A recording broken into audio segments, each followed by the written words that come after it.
ஹல்லேலூயா. எபேசியருக்கு எழுதின நிருபம் 5ஆம் அதிகாரம் 18ஆம் வசனம். துன்மார்க்கத்திற்கு ஏதுவான மதுபான வெறி கொள்ளாமல் ஆவியினாலே நிறைந்து இருங்கள். ஹல்லேலூயா. ஆவியினாலே நிறைந்து இருங்கள்.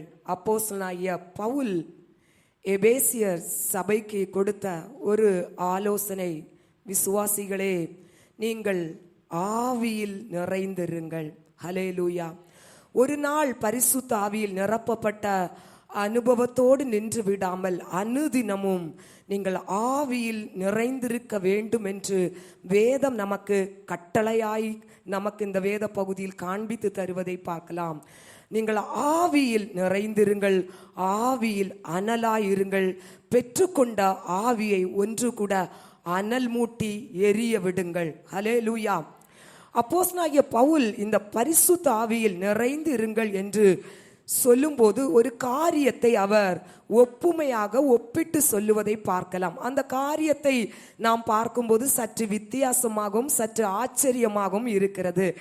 நான் இந்த வார்த்தையை தியானிக்கும் போது இந்த வார்த்தையை அவர் ஒப்பிட்டு, இந்த காரியத்தை தவிர வேறு எந்த ஒரு காரியத்திலும் இவ்வளவு நேர்த்தியாக இவ்வளவு அழகாக பவுலால் ஒப்பிட முடியாது. அதனால்தான் இந்த காரியத்தை அவர் சொல்லி பரிசுத்த ஆவியில் நிறைந்திருங்கள் என்று அவர் ஒப்பிட்டிருக்கிறார் என்று நான் கண்டுகொண்டேன். அவர் ஒப்பிட்டிருக்கிற ஒரு காரியம், மதுபானத்தில் ஒருவன் நிறைந்திருக்கிறது போல தேவ ஜனம் பரிசுத்த ஆவியில் நிறைந்திருக்க வேண்டும் என்று சொல்லுகிறார். ஹல்லேலூயா. எப்படி ஒருவன் மதுபானத்தில் நிறைந்திருக்கும் போது, அதாவது சாராயம் குடித்து அவன் முழுவதும் சாராயத்தின் ஆளுகையில் இருக்கும்போது எப்படி இருப்பான்? அவன் தன்னுடைய பேச்சு, அவனுடைய சுய பேச்சு வெளிக்காட்டாதவனாய், அவனுடைய நடத்தைகள் வித்தியாசமாய் இருக்கும், அவனுடைய செயல்பாடு வித்தியாசமாய் இருக்கும், அவனுடைய ஒவ்வொரு காரியங்களும் வித்தியாசமாய் இருக்கும். அவனுடைய சொந்த காரியங்கள் மதுபானத்தினால் நிறைந்திருக்கும் போது வெளிப்படாது. மாறாக அவனுடைய ஒவ்வொரு காரியங்களும் மதுபானத்துடைய தன்மையை வெளிப்படுத்தி கொண்டே இருக்கும். ஹல்லேலூயா. ஆமா, திடீரென்று நடனம் ஆடுவான், திடீரென்று பாட்டு பாடுவான், திடீரென்று அந்த மதுபானத்தில் நிறைந்திருக்கிறவன் சிரிப்பான், பேசுவான். முழுமையாக அவனுடைய சுய நினைவை இழந்து நடப்பான். ஹல்லேலூயா. காரணம், அவன் மதுபானத்தினால் நிறைந்திருக்கிறான். மதுபானத்தினால் நிறைக்கப்பட்டவன் மதுபானத்தின் தன்மையை வெளிப்படுத்துவான். அதே போல தேவஜனமாகிய நீங்களும் நானும் பரிசுத்த ஆவியானவரால் நிரப்பப்படும் போது நாம் பரிசுத்த ஆவியானுடைய தன்மையை வெளிப்படுத்துகிறவர்களாய் இருப்போம். நம்முடைய பேச்சு பரிசுத்த ஆவியானுடைய பேச்சாய் இருக்கும். அவருடைய தன்மைகள், அவருடைய சுவாபங்கள் நம்மிடத்திலிருந்து வெளிப்படும். ஹல்லேலூயா. நாம் அதுவரைக்கும் நம்ம செய்யாத செயல்கள், அதுவரைக்கும் பேசாத பேச்சுகள், அதுவரைக்கும் கர்த்தரை ஆராதிக்க ஆராதன் விதங்கள் பரிசுத்த ஆவியில் நிரப்பப்படும் போது வித்தியாசப்படும். அதனால் தான் பவுல் சொல்லுகிறார், நீங்க பரிசுத்த ஆவியில் நிறைந்து இருங்கள் என்று. ஹல்லேலூயா. அப்போஸ்தலர் காலத்திலே அப்போஸ்தலர் 2ஆம் அதிகாரம் 13ஆம் வசனத்தை நீங்கள் வாசித்து பார்த்தால் தெரியும். அங்கு வந்து சீசர்கள் மேலே பரிசுத்த ஆவியானவர் வல்லமையாய் இறங்குகிறார். இறங்கின உடனே அவருடைய பேச்சுகள் வித்தியாசப்பட்டது, அவர்களுடைய செயல்பாடுகள் வித்தியாசப்பட்டது. திடீரென்று வித்தியாசமாய் செயல்படுகிறார்கள், பேசுகிறார்கள். இதுவரைக்கும் மனிதர்கள் பேசாத பாஷைகள் எல்லாம் பேசிக் கொண்டிருக்கிறார்கள். சிலர் அந்த இடத்திலே சிரித்து கொண்டிருக்கிறார்கள், சிலர் அழுது கொண்டே இருக்கிறார்கள், சிலர் பாட்டு பாடி கொண்டிருக்கிறார்கள், சிலர் நடனம் ஆடி கொண்டிருக்கிறார்கள். மனிதர்களால் புரிந்து எடுக்க முடியாத பாஷைகளை பேசிக் கொண்டிருக்கிறார்கள். இதை பார்த்த உலக ஜனங்கள் அவர்களை பார்த்து பரியாசம் பண்ணுகிறார்கள். இவர்கள் மதுபானத்தினால் வெறித்து இருக்கிறார்கள் என்று. ஹல்லேலூயா. இதை பார்த்த பேதுரு அந்த இடத்திலிருந்து எழும்பி நின்று பரியாசம் பண்ணுகிறவர்களை பார்த்து சொல்லுகிறார், இவர்கள் மதுபானத்தினால் நிறைக்கப்பட்டவர்கள் அல்ல, இது மதுபானத்தினால் வெளிப்படுகிற சுவாபம் அல்ல, மாறாக இவர்கள் மேலே பரிசுத்த ஆவியானவர் இறங்கி இருக்கிறார். இது அறியாதது ஒன்றில்ல, இது சொல்லப்படாத காரியம் அல்ல. கிட்டத்தட்ட 860 வருடங்களுக்கு முன்பாகவே தேவனால் யோவேல் தீர்க்கதரிசி மோசேயின் மூலமாக சொல்லப்பட்ட வாக்குத்தத்தம் தீர்க்க தரிசனம் இன்றைக்கு நிறைவேறி கொண்டிருக்கிறது என்று பவுல் அந்த பரியாசம் பண்ணின ஜனங்களுக்கு தெளிவுபடுத்துகிறார். ஹல்லேலூயா. யோவேல் 2ஆம் அதிகாரம் 28, 29 வசனங்களிலே அங்கு தேவன் சொல்லுகிறார் பாருங்க, இந்த சம்பவம் எருசலேமில் நடந்து கொண்டிருக்கிற அந்த நாளுக்கு 850 வருடங்களுக்கு முன்பாகவே தேவன் வெளிப்படுத்தி விட்டார். நான் மாமிசமான யாவர் மீது என்னுடைய ஆவியை ஊற்றுவேன். நான் ஊற்றும் போது அவர்கள் தீர்க்க தரிசனம் சொல்லுவார்கள், அவர்கள் தரிசனங்களை பார்த்து சொல்லுவார்கள், அவர்கள் பரலோக சொப்பனங்களை காண்பார்கள். ஒரு வித்தியாசம் மனுக்குலத்திலே உண்டாகும் என்று கர்த்தர் தீர்க்க தரிசனமாய் வெளிப்படுத்தினார். அதை கர்த்தர் அன்று நிறைவேற்றி கொண்டிருந்தார். ஹல்லேலூயா.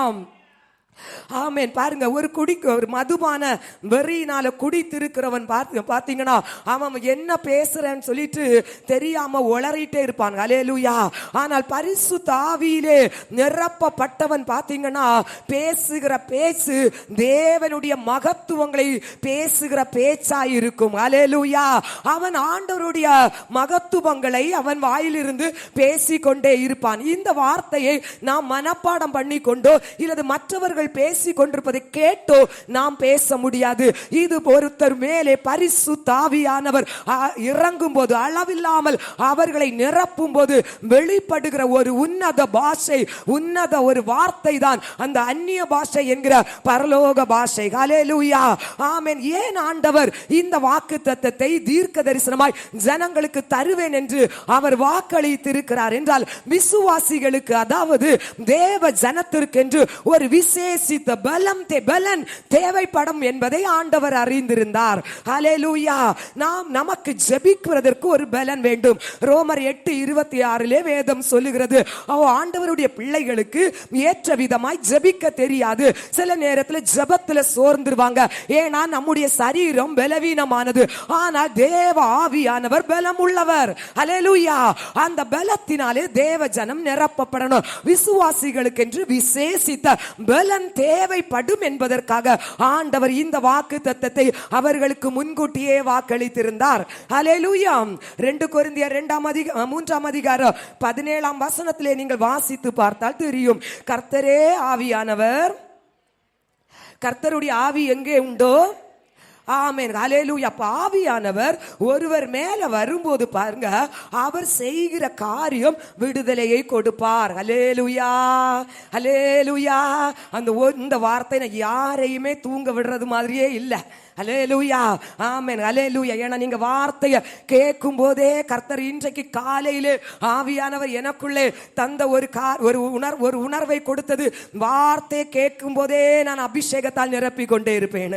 ஹல்லேலூயா. நீங்க விசுவாசிக்கிறீங்களா இல்லையோ, எனக்கு அதுல 100க்கு 100 விசுவாசம் இருக்கு.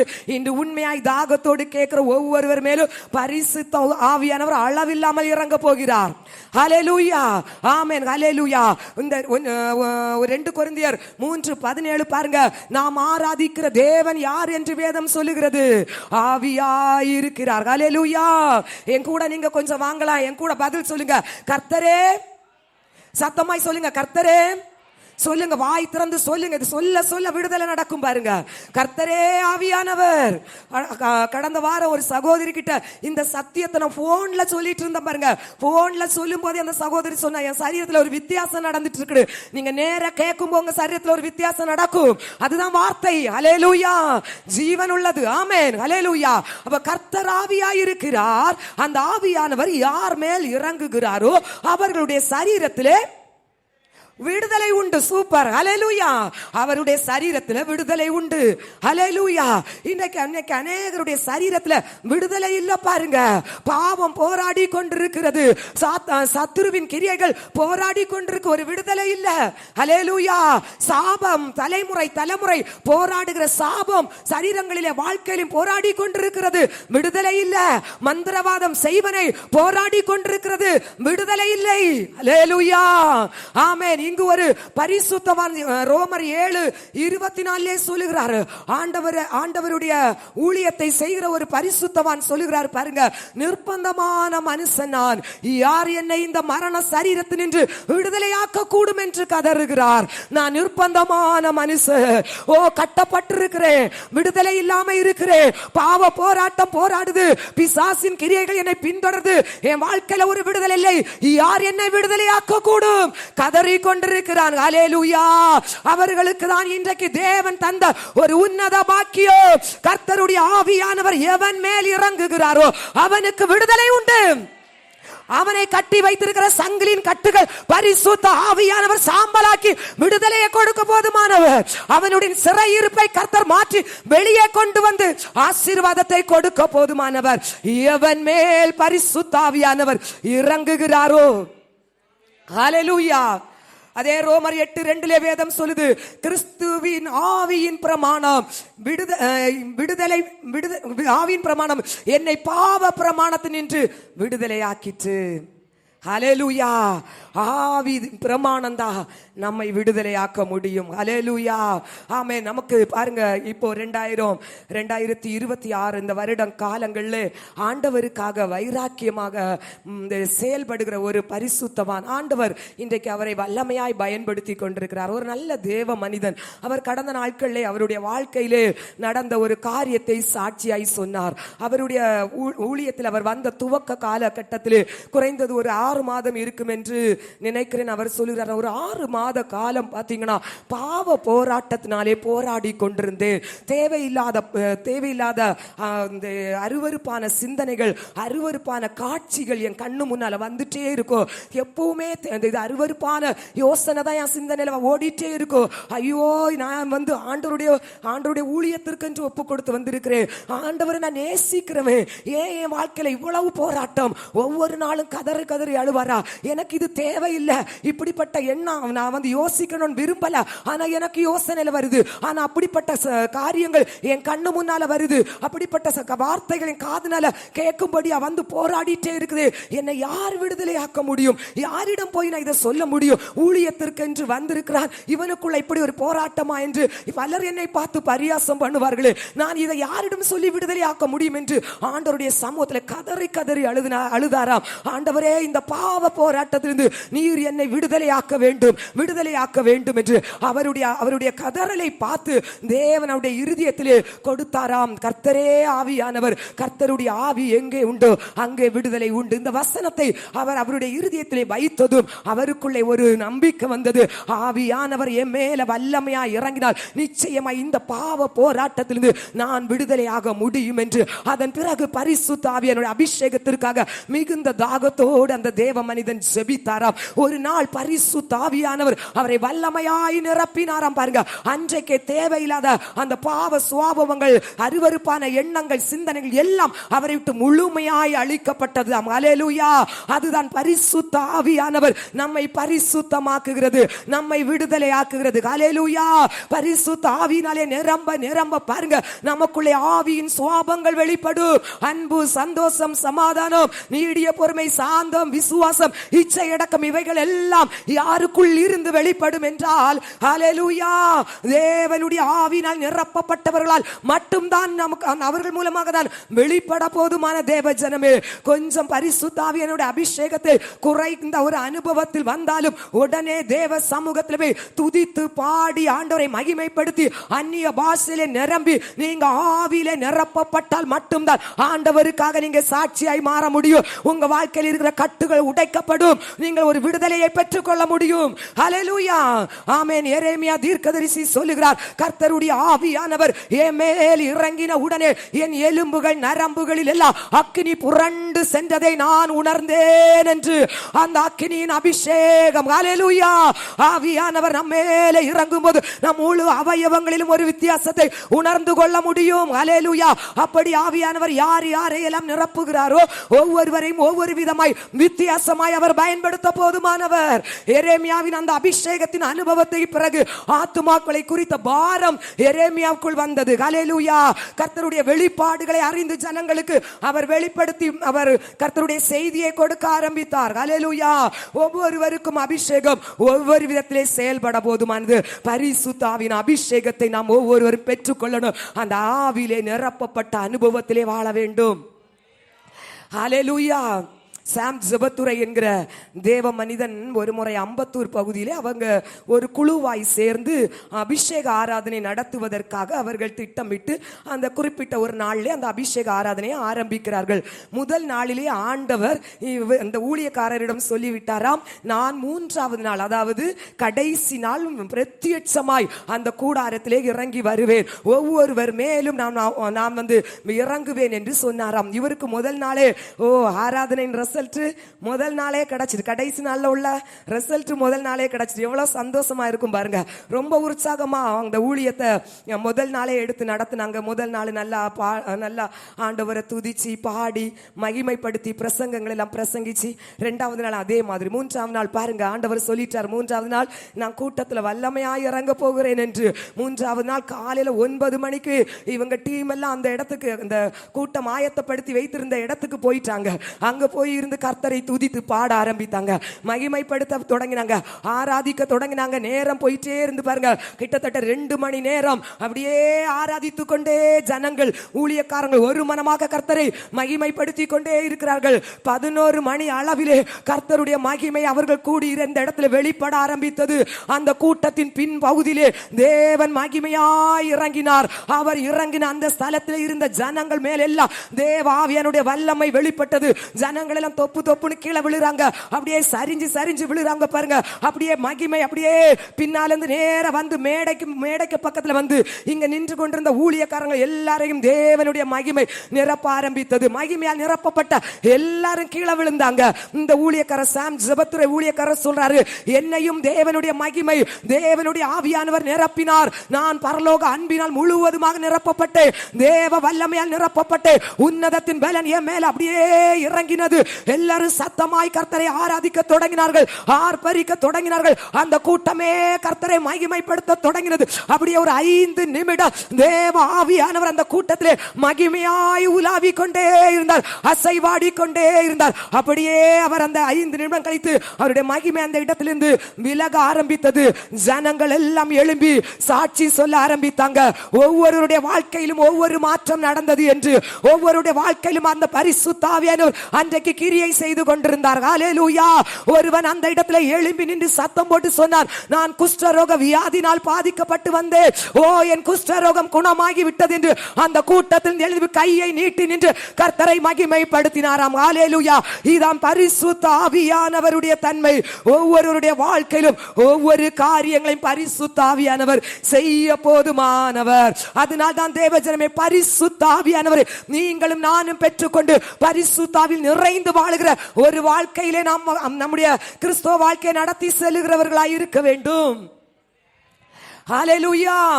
நியாயாதிபதிகள்ல ஒரு பெரிய ஒரு தேவ மனிதனை குறித்து சொல்லப்பட்டிருக்கிறது. இன்னைக்கு நம்ம பிள்ளைங்க எல்லாம் சொல்லுவாங்க பாருங்க, சூப்பர்மேன், அது போல வேற என்ன சொல்லுவாங்க, ஹீரோன்னு சொல்லுவாங்க. அடுத்தது என்னது, சக்திமான், இப்படிப்பட்ட சில ஸ்பைடர்மேன், இப்படிப்பட்ட சில அபூர்வமான மனிதர்களை குறித்து பிள்ளைங்க பிரமித்து பார்த்து கொண்டிருப்பாங்க. வேதத்துல ஒரு பெரிய சூப்பர்மேன் இருந்தாரு, சக்திமான் இருந்தாரு, ஹல்லேலூயா, ஒரு பெரிய ஹீரோ இருந்தாரு. இந்த நியாயாதிபதிகள் 14:6 சொல்லப்பட்டிருக்கிறது பாருங்க, உண்மையான ஒரு சூப்பர்மேன் சிம்சோன் என்பவன். ஹல்லேலூயா. ஆமா, அங்க வேதம் சொல்லுகிறது பாருங்க, அப்பொழுது கர்த்தருடைய ஆவி அவன் மேல் பலமாய் இறங்கினதினால் அவன் தன் கையில் ஒன்றுமில்லாதிருந்தும் ஒரு ஆட்டுக்குட்டியை கிழித்து போடுகிறது போல கிழித்து போட்டான். ஹல்லேலூயா. பயங்கர பலசாலி. ஹல்லேலூயா. யுத்தம் செஞ்சு பழக்கப்பட்டவன் அல்ல. ஹல்லேலூயா. கையில ஆயுதங்களை ஏந்தி கொண்டிருப்பவன் இல்ல. சத்துருக்களை தாறுமாறாக அழித்து இது நிர்மூலமாக்கின ஒரு பெரிய பலசாலி தான் இந்த சிம்சோன். ஹல்லேலூயா. அவர் செஞ்ச சாகசங்கள் எல்லாம் மனுஷனால நினைச்சு கூட பார்க்க முடியாத அபூர்வமான காரியங்களை அவருடைய நாட்கள்ல செய்தார். ஹல்லேலூயா, ஹல்லேலூயா, ஆமென். பாருங்க இந்த சிம்சோனை பாருங்க, பெலிஸ்தியர்கள் வந்து பயங்கர புது கயறினால அவருடைய கழுத்திலிருந்து கால் வரையும் கட்டிட்டாங்க பாருங்க. கட்டின பிறகு அவன் என்ன செய்வான்னு சொல்லிட்டு பாக்குறாங்க. ஒரு நூலை நம்ம அப்படியே அறுத்து விடுறது மாதிரி அப்படியே உடம்பு ஒரு அசைப்பு அசைச்சான் பாருங்க. அந்த கயரெல்லாம் அப்படியே எரிஞ்சு கீழே விழுந்தது. ஹல்லேலூயா. இத பெலிஸ்தியர்கள் ஆணு பாக்குறாங்க. ஹல்லேலூயா. ஆமா, ஒரு முறை காட்டுல போயிட்டு இருக்காரு பாருங்க, சிங்கம், ஒரு பால சிங்கம் அப்படியே சீறிட்டு வருது, இவனை கடிச்சு சாப்பிட்டுலான்னு சொல்லிட்டு இவன் நேர ஒத்தை கொத்த போறான். சிம்சோன் சிங்கத்துக்கு எதிரா போறான்.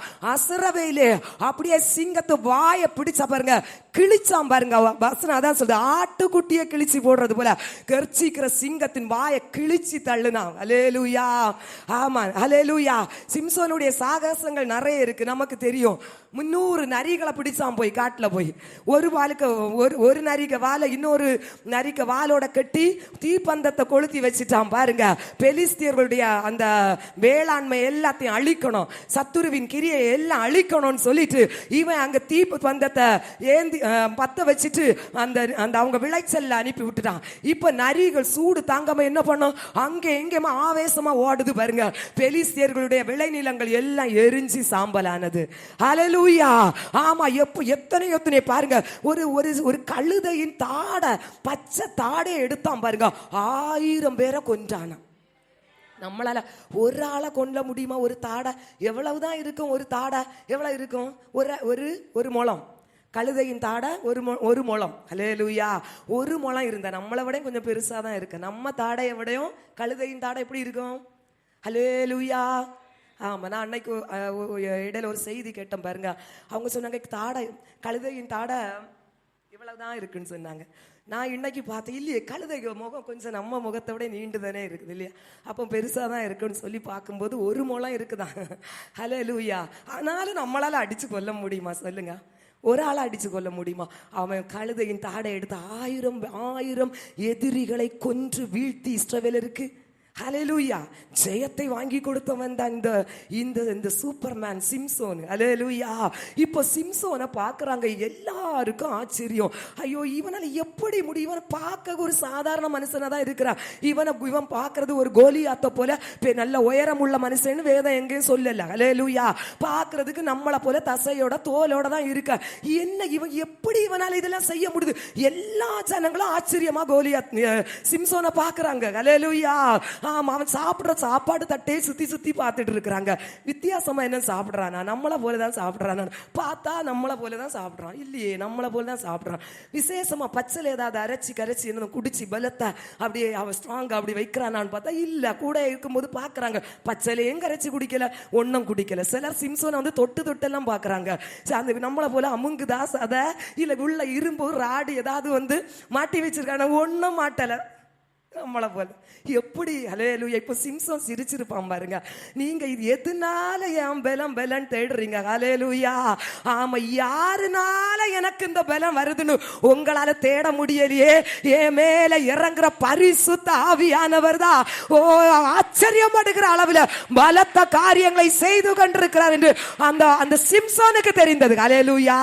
அதான் தேவ ஜனமே, நம்ம பலத்தினால பராக்கிரமத்தினால முடியாதது. ஆச்சரியப்படுற அளவில் நமக்குள்ளே பரிசுத்தாவியானவர் இறங்கி வந்தார் என்றால், பரிசுத்தாவி நிறைவிலே நீங்கள் இருப்பீர் என்றால், உங்க பலத்தினாலோ உங்க பராக்கிரமத்தினாலோ முடியாததை கர்த்தருடைய ஆவியானவர் உங்களுக்குள் இருந்து நடத்தி தருவார். என் வீட்டுல பெரிய பிரச்சனை, வேலை செய்கிற இடத்துல பெரிய பிரச்சனை, என்னால நீ முடியாதுன்னு நீங்க இருக்கிற சூழ்நிலையில உங்களுக்குள் இருந்த ஆவியானவர் அந்த காரியங்களை தாண்டி செல்வதற்கு, பிரச்சனை அப்படிதான் இருக்கும், சூழ்நிலை அப்படிதான் இருக்கும், ஆனாலும் துவண்டு போவாதபடி சோர்ந்து போவாதபடி அதை தாண்டுகிற ஒரு பலத்தை சிம்சோனின் மேல் இருந்த ஆவியானவர் நமக்கும் தர போதுமானவர். ஹல்லேலூயா.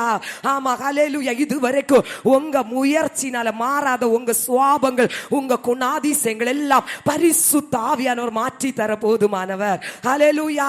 உங்க பலத்தால ஜெயிக்க முடியாத சில மனபாரங்களை இன்றைக்கு பரிசுத்த ஆவியானவர் உங்களுக்கு மாற்றி தர போதுமானவர். குழம்பி கொண்டிருக்கிற சூழ்நிலையில ஒரு தெளிவான தீர்மானத்தை எடுத்து தருவதற்கு பரிசுத்த ஆவியானவர் உங்களுக்கு உதவி செய்வார். நீங்க புலம்பி கொண்டிருக்கிற இடத்துல உங்களை ஆனந்த களிப்புள்ள உதடுகளால் கர்த்தரை மகிமைப்படுத்துகிற கிருபையை பரிசுத்த ஆவியானவர் உங்களுக்கு தருவார். நீங்க வெட்கம் அனுபவித்த இடத்துல உங்களை கீர்த்தியும் புகழ்ச்சியும் உண்டாகும்படியான கிரியையை பரிசுத்த ஆவியானவர் இன்றைக்கு உங்களுக்கு கர்த்தர் தர போதுமானவர். அதுதான் பலத்தினாலும் அல்ல, பராக்கிரமத்தினாலும் அல்ல, கர்த்தருடைய ஆவியினால் ஆகும்.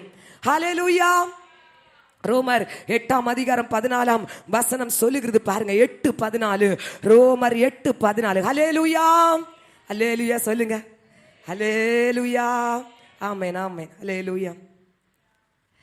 ரோமர் 8:14. எவர்கள் தேவனுடைய ஆவியினால் நடத்தப்படுகிறார்களோ அவர்கள் யாருடைய புத்திரர்கள்? தேவனுடைய புத்திரர்கள். ஹல்லேலூயா. ஆமா, நம்ம தேவனுடைய பிள்ளைகள். ஹல்லேலூயா. தேவாவினாலே நடத்தப்படுகிறவர்கள் தேவனுடைய பிள்ளைகள். நம்ம மனுஷ ஆவியினால நடத்தப்படுறோமா, பிசாசின் ஆவியினால் நடத்தப்படுகிறோமா, தேவாவியினால் நடத்தப்படுகிறோமா? தேவஜனமே, இன்றைக்கு உங்க வாழ்க்கையில் இந்த வார்த்தையை கேட்கிற தேவஜனமே, எத்தனையோ தேவைகள் உங்க வாழ்க்கையில் இருக்கலாம், எத்தனையோ குறைவுகள் உங்க வாழ்க்கையில் இருக்கலாம்.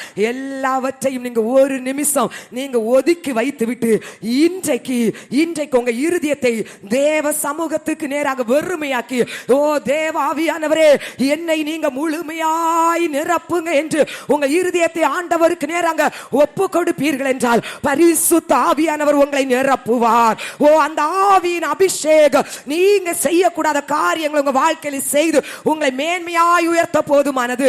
எவர்கள் தேவ ஆவியினாலே அதிகமாய் நிரப்பப்படுகிறார்களோ அவர்களை கர்த்தர் வல்லமையாய் பயன்படுத்துவார். அவருடைய வாழ்க்கையின் தரத்தை கர்த்தர் படிப்படியாய் உயர்த்தி அவர்களை ஆசீர்வதிக்க போதுமானவர். ஹல்லேலூயா.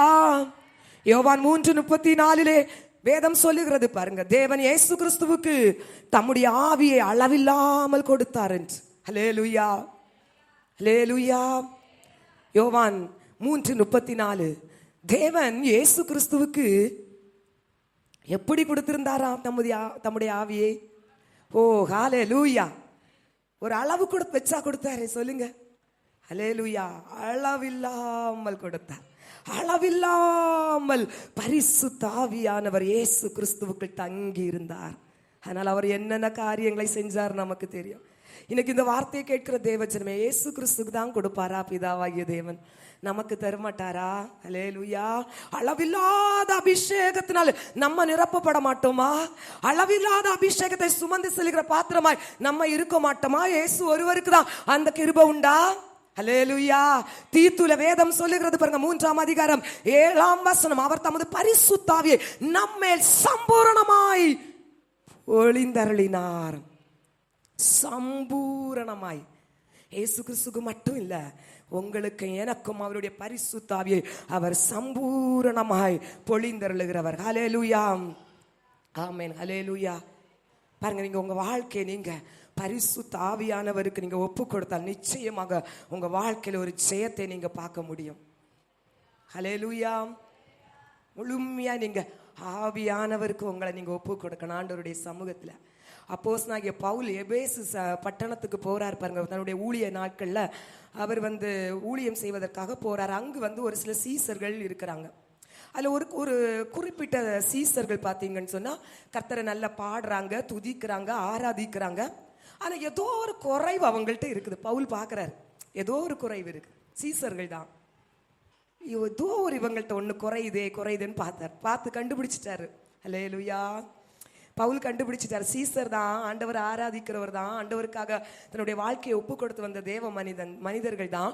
ஆனால் இவங்கள்ட்ட என்ன இல்லையாம்? பரிசுத்த ஆவி இல்லை. அவர் பார்த்துட்டு அவங்க கிட்ட போகிறார். பவுல் போய் சொல்றாரு, கேட்கிறாரு, நீங்க ஞானஸ்தானம் பெற்ற நேரத்துல பரிசுத்தின் ஆவியின் அபிஷேகத்தை பெற்றுக்கொள்ளலையா? ஹல்லேலூயா. பரிசுத்தாவின் அபிஷேகத்தை நீங்க பெறலையா?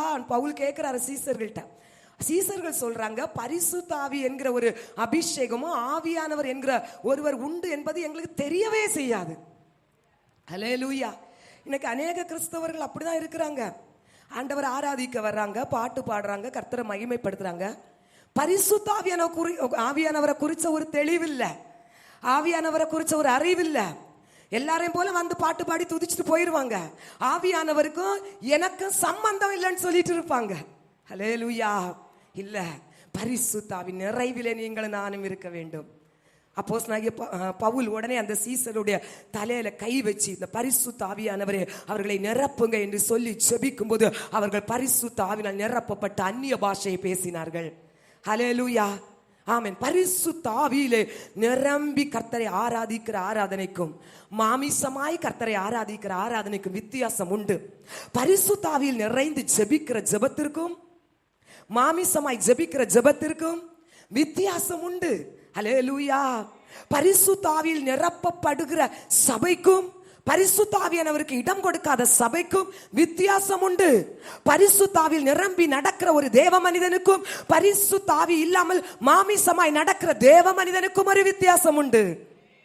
பரிசுத்த ஆவியில் நிரம்பி வசனம் வாசிக்கிற வாசிப்புக்கு பரிசுத்த ஆவி இல்லாமல் மாமிசமாய் பிரயாசப்படுகிற பிரயாசத்திற்கும் வித்தியாசம் உண்டு. பரிசுத்த ஆவியில் நிரம்பி செய்யப்படுகிற ஒவ்வொரு காரியங்களும் பலத்த காரியங்களை செய்ய போதுமானது. ஹல்லேலூயா. ஆமென். ஹல்லேலூயா. பாருங்க, நம்ம பரிசுத்த ஆவியில நிரம்பும் போது நமக்கு வெளிப்படுகிறது அந்நிய பாஷை. ஆமென். ஹல்லேலூயா. வசனம் சொல்லுது, இருதயத்தின் நிறைவினால். ஆமா, அப்ப இருதயம் எதால் நிறையணும்? பரிசுத்த ஆவியினால் நிறையும் போது ஹல்லேலூயா இந்த அந்நிய பாஷை வெளிப்படும். பாருங்க, அது பரலோக பாஷை, அது அக்கினி பாஷை. ஹல்லேலூயா. நம்ம இன்னைக்கு ஒரு மனுஷனோடு தொடர்பு கொள்ளணும்னு சொன்னா ஹிந்தி தெரிஞ்சவங்கள்ட்ட ஹிந்தியில பேசுவோம். நமக்கு எல்லாம் தமிழ் தான் தெரியும் நினைக்கிறேன். எனக்கு தமிழ் மட்டும்தான் தெரியும். தமிழ் தெரிஞ்சா நம்ம தமிழ்காரங்கள்ட்ட தமிழ்ல போய் பேசுவோம். ஆனா தேவனிடத்துல, பிதாவாகிய தேவனிடத்துல நமக்கு பேசுகிற ஒரு பாஷை ஒண்ணு இருக்குது. அதுதான் பரலோக பாஷை என்கிற அந்நிய பாஷை. ஹல்லேலூயா. இந்த பாஷையோ பேச பேச ஆண்டவரோடு நம்ம ரகசியம் பேசிக்கொண்டே இருக்கிறோம். ஆண்டவரோடு ஒரு தொடர்பு நம்ம வைத்து கொண்டே இருக்கிறோம். ஹல்லேலூயா. ஆமென். ஹல்லேலூயா. எவ்வளவுக்கு எவ்வளவு பரிசுத்த ஆவியானவருக்கு நம்ம இடம் கொடுக்கிறோம், அவ்வளவுக்கு கர்த்தர் நம்முடைய சூழ்நிலையை மாற்ற போதுமானவர். ஹல்லேலூயா. டிஎல் மூடி என்கிற ஒரு தேவ மனிதர் பாருங்க, அவர் கர்த்தருக்காக ஊழியம் செய்து கொண்டிருக்கிறார். பிரசங்கங்களை எல்லாம் அவர் பிரசங்கம் பண்ணி கொண்டிருக்கிறார். அநேகர் அவருடைய பிரசங்கத்தை கேட்டுக் கொண்டிருக்கிறார்கள். ஊழியம் ஓரளவு நன்றாக போய் கொண்டிருக்கிறது. ஒரு நாள் 2 சகோதரிகள் டிஎல் மூடியை பார்ப்பதற்காக வந்திருக்கிறார்கள். வந்ததும் ஊழியக்காரர்கிட்ட சொல்றாங்க, மூடி நீங்க பரிசுத்த ஆவியானவரை பெற்றுக்கொள்ளணும். இப்ப இவருக்கு ஆச்சரியம், ஏன் நான் பரிசுத்த ஆவியானவரை பெற்றுக்கொள்ளணும்? நான் நல்லா தானே ஊழியம் பண்ணிட்டு இருக்கிறேன், என்ன என் பிரசங்கத்தை நிறைய பேர் கேட்டுட்டு தானே இருக்கிறாங்க, நான் எதுக்கு ஊழியம், நான் ஆவியானவரை பெற்றுக்கொள்ளணும்னு அவங்கள்ட்ட கேள்வி கேட்கிறாரு. இவங்க ஒண்ணுமே சொல்லல, முழங்கால் படிட்டாங்க, ஜெபம் பண்ணாங்க. ஆவியானவரே மூடி மேல உங்க அபிஷேகம் இறங்கட்டும் சொல்லி. அல்லேலூயா. பரிசுத்த ஆவியானவர் அவர் மேல இறங்கணும்னு சொல்லிட்டு நல்ல உருக்கமா ஜெபம் பண்ணிட்டு அவங்க போயிட்டாங்க. அதன் பிறகு இவரும் அதை குறித்து சில காரியங்களை அறிந்து, ஆவியானவரே உங்க அபிஷேகத்தினால் என்ன நிரப்புங்கப்பான்னு சொல்லி கேட்க தொடங்கினார். ஒரு நாள் அவர் நடந்து கொண்டிருக்கிற அந்த பிரயாணத்திலே பரிசுத்த ஆவியானவர் அவரை வல்லமையாய் நிரப்ப தொடங்கினார். பாருங்க, அவரை முழுமையாய் பரிசுத்த ஆவியானவர் ஆட்கொள்ள தொடங்கினார். அந்த இடத்திலே தெய்வீக அன்பு அவரை நிரப்ப ஆரம்பித்தது. உடனே கைகளை தூக்கி ஆண்டவரை அந்த தெரு பகுதியில் இருந்து கர்த்தரை மகிமைப்படுத்தினார். ஹல்லேலூயா. அதன் பிறகு பாத்தீங்கன்னா அவருடைய சாட்சி புஸ்தகத்தில் எழுதியிருக்காரு, அதுக்கு முன்னால அபிஷேகத்தை பெறுவதற்கு முன்பாக கொடுத்த பிரசங்கத்தை அதற்கு பிறகு நான் கொடுக்கும் போது பலர் கண்ணீரோடு அந்த வார்த்தைக்கு முன்பாக தன்னை தாழ்த்தி தேவ சமூகத்திலே ஒப்பு கொடுத்தார்கள். பரிசுத்த ஆவியானவரை பெற்றுக்கொண்டு ஆவியில் நிறைந்து நான் பிரசங்கம் பண்ணும்போது அங்கு ஒரு மாற்றத்தை நான் பார்த்தேன் என்று ஒவ்வொரு நாளும் அதிகாலையில் நான் எழும்பி தேவ சமூகத்தில் வேதத்தை வாசித்து பரிசுத்த ஆவியில் நிரம்பி அந்நிய பாஷையிலான நிரப்பப்பட்டு நான் பிரசங்கம் பண்ணும்போது பெரிய பெரிய படித்த மேதைகள் கூட என் பாதத்தில் வந்திருந்து பிரசங்கத்தை கேட்டு தேவனுக்கு நேராக நடத்தப்படுகிறார்கள். ஹல்லேலூயா. சாதாரண ஒரு மனிதன், ஹல்லேலூயா, அவ்வளவு படிப்பறிவில்லாத ஒரு மனிதன் அமெரிக்கா லண்டன் யூனிவர்சிட்டியில எல்லாம் போய் பிரசங்கம் பண்ணி பெரிய பெரிய அதிகாரிகளுக்கு ஆண்டவரை குறித்து அறிவித்து தேவனுக்கு நேராக வழி நடத்தினார் என்றால் அது தேவனுடைய பலன், பரிசுத்த ஆவியின் பலன். ஹல்லேலூயா. இன்னைக்கு இந்த வார்த்தை கேட்கிற தேவஜனமே, உங்களுக்குள் ஒரு ரெண்டு காரியங்களை குறித்த தாகம் இருக்க வேண்டும். ஹல்லேலூயா. ஒன்று, நான் பரிசுத்த ஆவியினாலே நிரப்பப்பட வேண்டும். இன்னும் ஒன்று, நான் பரிசுத்த ஆவியானவருக்காக எப்பொழுதும் வாஞ்சிக்க வேண்டும். ஒரு நாள் பெற்றுக்கொண்ட அபிஷேகத்தோட நின்று விடக்கூடாது. ஒவ்வொரு நாளும் பரிசுத்த ஆவியானவர் அபிஷேகத்தால் நிரப்பப்படணும். ஹல்லேலூயா. அப்போஸ்தல நாட்களே, அப்போஸ்தல 13ஆம் அதிகாரத்திலே சொல்லப்பட்டிருக்கிறது, சீசர்கள் பரிசுத்த ஆவியினாலும் சந்தோஷத்தினாலும் நிரம்பினார்கள். எவன் எவனெல்லாம் பரிசுத்த ஆவியின் நிறைவிலே வாழுகிறானோ அவனுடைய வாழ்க்கையில் துக்கங்கள் வந்தாலும் கவலைகள் வந்தாலும் கண்ணீர்கள் இருந்தாலும் அவன் எப்பொழுதும் உன்னத சந்தோஷத்தினால் நிரப்பப்பட்டு கொண்டே இருப்பார். அதான் பவுல் சொல்கிறார், சந்தோஷமாய் இருங்கள். நம்மளால முடியாது, உலக பாடுகளையும் பிரச்சனைகளையும் போராட்டங்களையும் பார்த்து நம்ம எழும்ப முடியாது. ஆனால் பரிசுத்த ஆவியின் நிறைவிலே இருக்கிறவர்கள் பிரச்சனைகள் மத்தியிலும் கர்த்தருக்குள் எப்பொழுது சந்தோஷமாயிருப்பார்கள். ஹல்லேலூயா. எப்பொழுது நமக்கு ஒரு தாகம் இருக்க வேண்டும் தேவஜனமே. இன்னைக்கு நீங்க ஆண்டவருடைய சமூகத்தில் கேட்கணும், ஆண்டவரே எனக்கு இன்னைக்கு ஒரு புதிய அபிஷேகம் வேணும். ஆவியானவர் என்னை வல்லமையாய் நிரப்ப வேண்டும். நிரம்பி வழிகிற ஒரு அபிஷேகம் எனக்கு வேண்டும். புலம்பலுக்கு பதிலாக ஒரு ஆனந்த களிப்பை நான் பெற்றுக்கொள்கிற ஒரு அபிஷேகம். ஹல்லேலூயா, ஹல்லேலூயா. அந்த அபிஷேகத்தால் நம்ம நிரப்பப்படணும் தேவஜனமே. ஹல்லேலூயா. அதனால்தான் பவுல் எபேசியர் 3:5-18 எபேசியர் சொல்லுகிறார் பாருங்க, நீங்க பரிசுத்த ஆவியில் நிறைந்திருங்கள். 3:20 அவங்க வேதம் சொல்லுகிறது, நாம் வேண்டிக் கொள்ளுகிறதற்கும் நினைக்கிறதற்கும் மிகவும் அதிகமாய் நமக்குள்ளே கிரியை செய்கிற வல்லமையின்படியே நமக்கு செய்ய வல்லவராகியவர். ஹல்லேலூயா.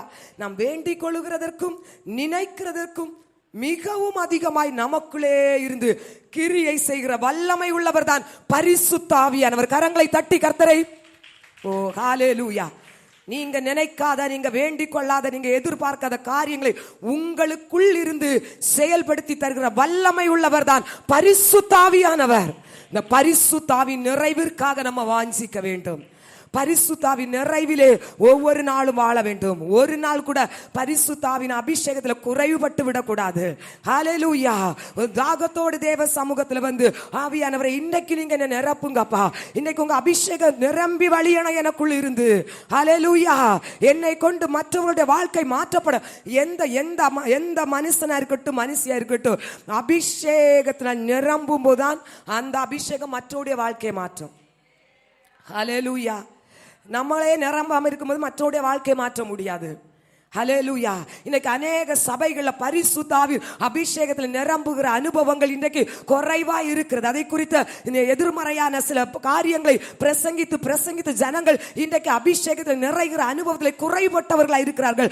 சபை ஆவியிலே நிரம்பி ஜெபிக்கணும். சபை ஆவியிலே நிரம்பி கர்த்தரை மகிமைப்படுத்தணும். சபை ஆவியிலே நிரம்பி கர்த்தருடைய மகத்துவத்தை உயர்த்த ஆரம்பிக்கணும். பாருங்க, தேசம் திரும்பி பார்க்கிற அளவிலே அசாதாரணமான காரியங்களை கர்த்தர் நம்மை கொண்டு இந்த சபையை கொண்டு செய்ய போதுமானவர். நினைப்பதற்கும் வேண்டுவதற்கும் எதிர்பார்ப்பதற்கும் மேலான காரியங்களை நம்மை கொண்டு கர்த்தர் செய்வார். ஹல்லேலூயா. இப்ப நீங்க உங்க இருதயத்தை தேவ சமூகத்தில் தாழ்த்தி கேட்கணும். அபிஷேகம் பெற்றவங்கள உங்க எல்லா அனுபவத்தையும் ஒரு நிமிஷம் ஒதுக்கி வைக்கணும். ஹல்லேலூயா. என்ன அனுபவம் உங்களுக்கு இருந்தாலும் இன்னைக்கு வெறுமையாக்கி, ஆண்டவரே என்ன நீங்க ஆவினால நிரப்புங்கப்பா, அபிஷேகத்தால் நிரப்புங்க. ஹல்லேலூயா. ஒரு ஜலம், ஒரு நதி புரண்டு வரும். எப்படி புரண்டு வரும் பாருங்க. அதை அடக்க முடியாது, அதை கண்ட்ரோல் பண்ண முடியாது. அப்படியே மேல உச்சியிலிருந்து ஒரு தண்ணி புரண்டு வரும்போது அப்படியே இறங்கும் பாருங்க. அதே போல தேவனுடைய சிங்காசனத்தை சந்தோஷிப்பிக்கிற அந்த தேவ ஆவியானுடைய அபிஷேக நதி இன்றைக்கு நம்மேலும் இறங்கி நம்மை முழுமையாய் நிரப்பி அவருடைய ஆவியிலே நம்மை பலன் கொள்ள வைக்க கர்த்தருடைய ஆவியானவர் இன்றைக்கு சித்தம் வைத்திருக்கிறார். எத்தனை பேர் வாஞ்சிக்கிறீங்க உங்க குறைவுகள் எல்லாம் நிறைவாகும்? ஹல்லேலூயா. குடும்பத்தில் இருக்கிற போராட்டம் மாறும். பில்லி சூனிய கிரியைகள் அழிக்கப்படும். செய்வனை மறைவாக செய்யப்படுகிற செய்வனைகள் எல்லாம் இன்னைக்கு சாம்பலாக போகிறது. இன்னைக்கு சங்கிலியின் கட்டுகள் சுக்கு நூறாக போகிறது. ஹல்லேலூயா. எத்தனை பேர் விசுவாசிக்கிறீங்க? என்ன முழுமையாய் நிரப்பணும், நிரம்பி வழியணும், நிரம்பி வழிகிற அனுபவம். ஹல்லேலூயா. ஆண்டவர் சொல்றாரு, அபிஷேகத்திற்காக நீ தாகமாயிரு, அபிஷேகத்தை நீ வாஞ்சி. எனக்கும் இதுக்கு சம்பந்தம் இல்லைன்னு ஒதுங்காத. இந்த அனுபவத்தை நீங்க பெற்று பாருங்க. ஹல்லேலூயா. ஆமா, உங்க சுவாபங்கள் மாற்றப்படும்.